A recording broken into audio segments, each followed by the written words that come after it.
Эгерде мурда ушу сокулукта кимдир бирөө баягы бизнесмендерди, предпринимательдерди коркутуп, үркүтүп же башка кылып жүрө турган болсо алар жок, болбойт да. Эгер ошолордой боло турган болсо маалыматты бергиле экен. Эч кимге муктаж болбош керек. Бардыгы өзүнүн ак эмгеги менен, ак ниеттүүлүк менен тапкан акчасынбы, дүнүйөсүнбү жакшылыкта бала чакасына жумшап, ойноп күлүп жүрүш керек. Кимдир бирөө келип аныкын тартып албаш керек. Кимдир бирөө келип зордук зомбулук көрсөтпөш керек.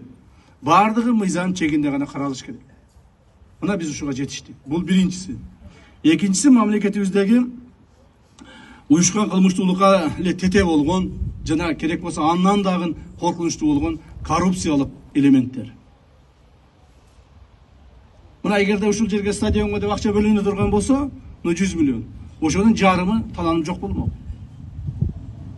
Бири тендер уюштурмак, бири тигинсен жулуп жемек, бири кымбаттатып жемек, бири дагы башкасын алып жемек. Ушинтип отуруп, жумуш биринчиден начар аткарылмак, элге жетмек эмес. Экинчиден коррупциялык элементтер менен ошол мамлекеттин бюджети жок болуп кетмек. Эми андай болбойт. Мамлекетти мына кечээ мен мурдагы күнү өткүздүм, Министерство природных ресурсов менен бүт коллективин чакырып, министрин, замдарын, начальник управления чакырып туруп, бардыгына туруп айттым. Ошолор менен чогулуш өткүздүм да, чоң. Коррупциялык элементтер боюнча. Ар бир министрликтер менен, облустук администрациялар менен, мамлекеттик мекеме ишканалары менен ушуларды мен өткүзүп турам. Ар дайым өткүзүп, аларга жеткизип атам. Эми мамлекеттин тегерегиндеги бир биздин природный ресурс деп коет, жанагы байлыктарыбыз, кен байлыктарыбыз бирөөгө жөндөн жөн берилип же сатыла турган болсо, бардыгы башы менен жөө берет. Андай болбойт. Кечээ эле мен указание бердим, 23 алтын лицензияны кайтарып алдык. Себеби бул жерде чырмалышкан мафия болуп кеткен. Ошол эле биздин алтын кен байлыктарыбызды биринен сатып алып, биринен сатып, мамлекетке эч нерсе түшпөйт. Ошол каяктагы чет жактагы адамдарды байып жүрө беришкен. Андай болбойт. Мамлекеттин байлыгы мамлекеттин ичинде жашаган элдерге таандык болуш керек. Ушул сөздү биз аягына чыгарышыбыз керек. Сөздү айтып коебуз, на самом деле карасаң, бул тоодо Кытай казып жүрөт, эч кандай пайдасы жок мамлекетке. Тиги тоодо башкасы казып жүрөт, жакынкы мамлекеттерден. Тигил тоодо болсоң, дагы башкасы казып жүрөт.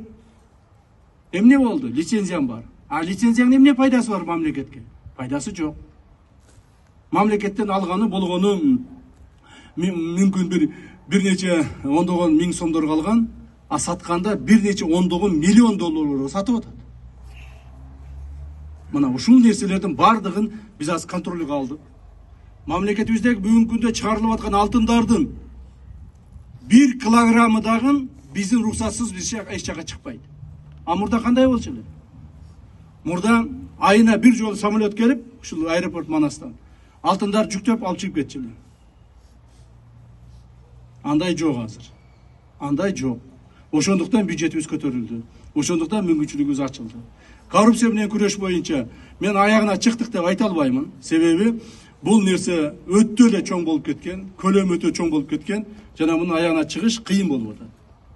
Бирок муну аягына чейин чыгарабыз. Муну аягына жеткизебиз.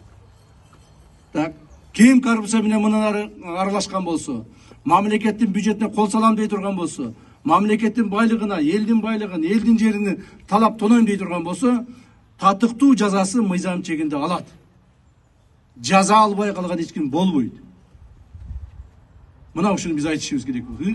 Ушул эле Сокулук районунун тегерегинде туура эмес кеткен жерлер, туура эмес приватизация болгондор, мамлекеттин жерини басып алып, эч нерсе кылбастан жөндөн жөн 3 гектар, 2 гектар, 1 гектар, 10 гектардан басып жаткандардын баарын текшерип чыгабыз.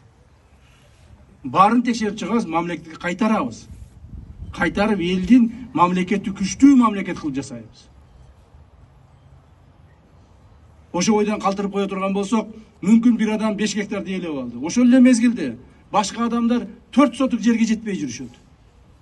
5 сотук жерге үй салганга жетпей жүрүшөт.